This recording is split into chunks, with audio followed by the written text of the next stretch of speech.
The whole purpose of co-laboratory is to try and change the way research is done so that we can embed the voice of our communities in research at every level. We've got our first 10 PhD students, majority of who are local to Nottingham. They know the area, they lived here, or they currently still do live here, and they're here with their project teams, including supervisors from both Nottingham Trent University and University of Nottingham, as well as their community supervisors, who are members of local organisations. This is like a world away from anything that I do. I'm a neonatal nurse in my day job.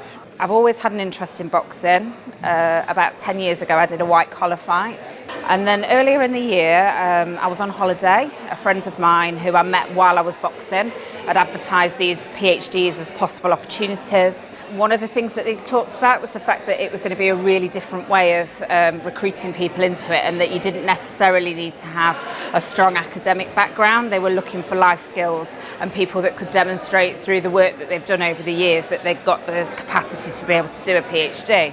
And because of the topic and the fact that you've got this strong link to Nottingham and that it was a community project, that was what really interests me.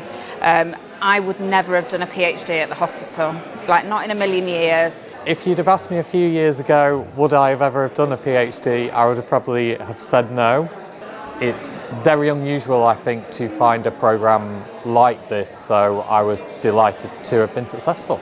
The ultimate aim is to make that difference, to have that impact, and to see something that I've worked on, that I've produced, that's got my name on it, having a real impact to the towns that I grew up in, and hopefully that it will make a real difference to the young people here in Nottinghamshire.